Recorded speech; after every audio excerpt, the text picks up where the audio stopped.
So I'm supposed to, as discussant, supposed to kind of get some of the discussion going here. We need to know some three basic things, and these are the three things that I guess as a discussant I'm supposed to stimulate this discussion here. Where is it? What is it doing? And how do we manage it?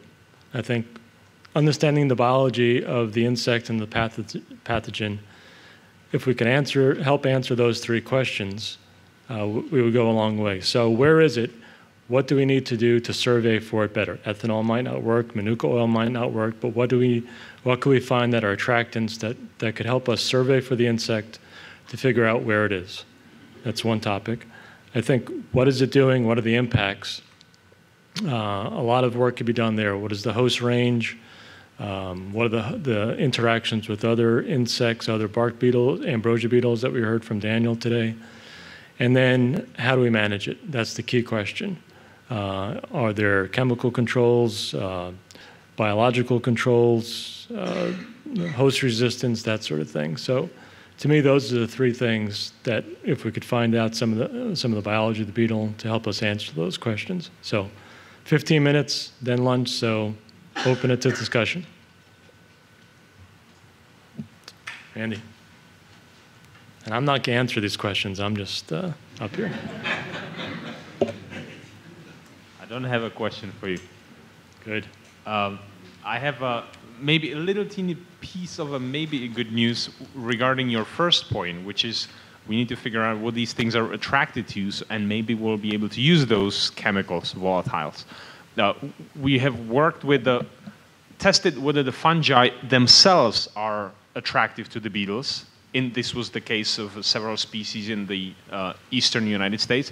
And they are kind of attractive, even long-range attractive. It's not as attractive as the tree itself, specifically attack trees, but there is something that the fungus is producing that's attractive to the beetle. And so now we're in a stage of figuring out what it is, and it turns out that these are all, and I mentioned that to several of us here, these are all short-chain alcohols, very volatile alcohols that the fungus produces when it feeds, and when the tree maybe is also producing when it's being attacked by the fungus.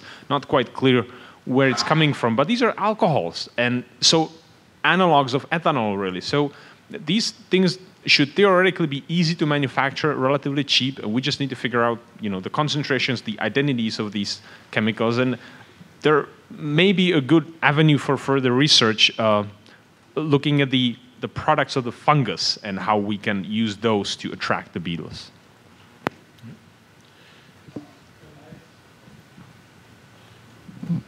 Have you looked at, has anybody looked at normalized vegetation index or reflectance of different hosts as far as infested versus non-infested plants to see if there's any satellite or aerial photo type of reconnaissance you can do on the spread of the pests?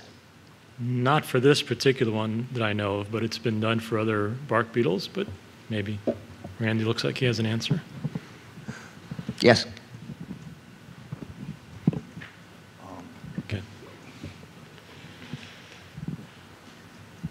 Well, two things. Just I wasn't going to even bring this up, but we're working with an ag engineer to remotely sense laurel wilt, and the data so far look promising. I'm not going to say that we're going to be able to distinguish it from everything out there, but so far it looks pretty good.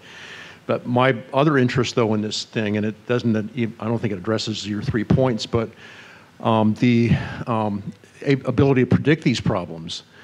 And going back to the T-shot hole borer, is the situation in India the same, where in tea at least, that this thing is not associated with any kind of disease damage? And what about these other hosts? That, with this Eulacea fornicatus thing, would we be able to predict what's going to happen here in Israel and California based on what's happening on the Indian subcontinent?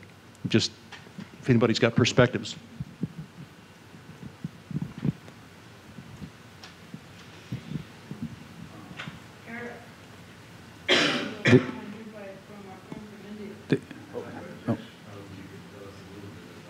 Shall I talk? Wow. You respond. Okay.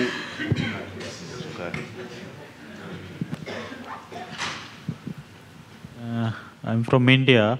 In India, we have Persia bombicina plant, which is economically important for us because we are getting the these plants is for our silkworm. It's and we are getting golden silk from that after feeding from this plantation.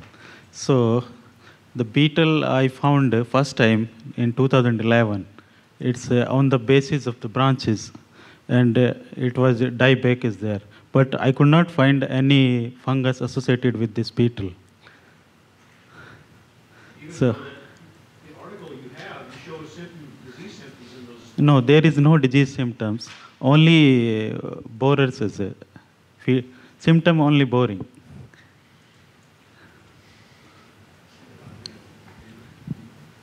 And I have the samples. Already I have sent the samples. And in some other plants, I found some sugar exudates. But I don't know it is related to that borer or not. Because I did not collect the specimen from the sugar exudates and other.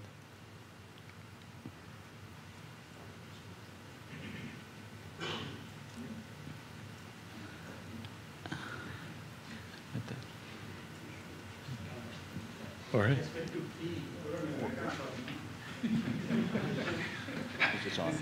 This is regarding what Jerry said. Well, Lucas is working with volatiles from Rafaelea. What he has found is that the attraction is similar to manuka oil.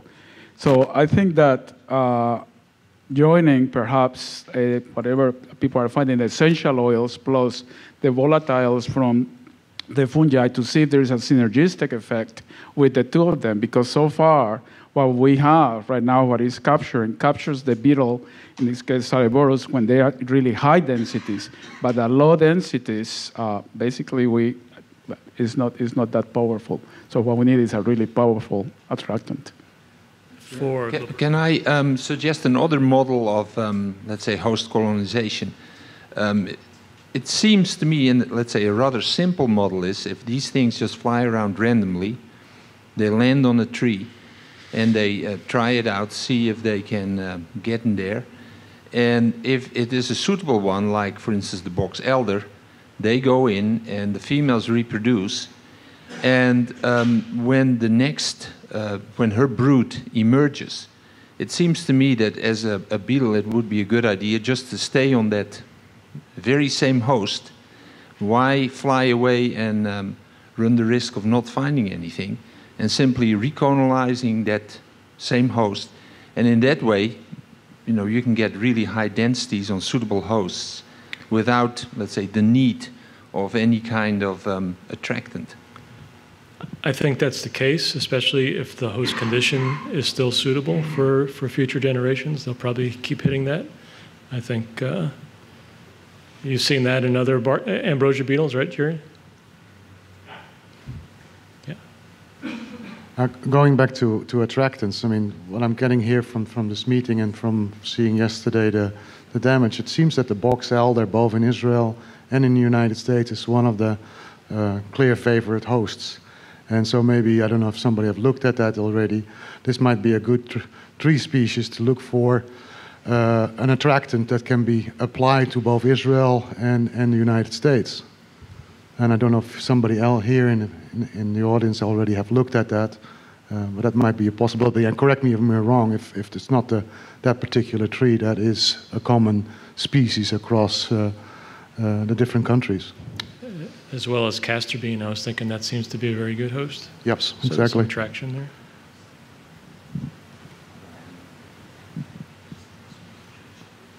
Well, I thought about the castor bean till I ran into Rajesh, and in northern India, where he is at, castor bean do not get attacked by this ambrosia beetle, and this is where it really doesn't fit. Here he has an avocado relative, and it doesn't have any fungal effect, and then at the same time, where they experience that in southern India or in Sri Lanka, castor bean is a very good host for it.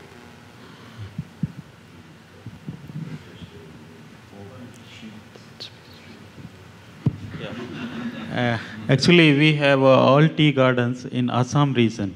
So I surveyed the all tea growers and tea gardens there, but I could not find any infestation of the tea soot-hole borer there. Only in our plantation I found the tea soot-hole borer. And I surveyed that castor plantation also, because we have another silkworm, the Samia ricini, which feeds on the castor plants. So I did not find any specimen from castor. So did we find fornicators? Did we identify fornicators? Yeah, it was identified as fornicators by Indian Agriculture Research Institute, the taxonomist. He is a coleoptera taxonomist. But after sequencing, came to know it's to another genus. Right. Yeah. So we might not be dealing with Wallacea fornicatus in your case. Yes. It might be some other. Yeah, it's some another. Yeah. Yeah. And there is no. I found some other species also, but I have not taken that photographs and specimens. But definitely there are some other species also available. Because I found some in like this Litzia monopetala. It's another host plant, belong to the Lauraceae family. I found some symptoms. After seeing here all the symptoms, then I came to know there will be definitely some other species are available. Diana had a question. Thank you. Something to think about, I think, when trying to come up with a place to look for attractants is to go back to the insect's basic biology. For most of these that are sib-mating, that's believed to have evolved to deal with the fact that your hosts are rare. And so if you're going into dead trees or dying trees, in most situations, those are going to be widely scattered. And so if you can mate with your brothers or even your mother, then you utilize a rare resource. And then if that resource stays suitable past one generation, you're going to keep coming back and using that. And so what we see with a lot of ambrosia beetles is that they will return and reuse a host until it's used up, and then they disperse. And so I think if you look at the the volatiles that are released by dying trees, trees that are perhaps being reutilized over time, like Yuri was saying with some of these fungi, that might be your best place to start, to look. This sib-mating thing came about for a reason, and it's probably because it allows you to use something that's relatively rare. If you have to locate a mate, and you're dispersing all the time, you're lowering that potential. So looking back to the basic biology of these insects, I think, is critical. Okay, one last question. Comment. I just wanted to put into perspective the sort of difference between essentially three different forms here that we're all discussing. So in relative terms, genetically, our California and Israel material match each other. The California and Israel material are different from the Florida material, but they are, in relative terms at least, closely related. In relative terms, the material that we've received from Persea bombacina from Som in India is actually quite a bit different genetically. So we're almost certainly dealing with at least 2 species in that, and possibly 3 would be my guess there. Thanks again to all the speakers. And Mary Lou, you have any words about lunch?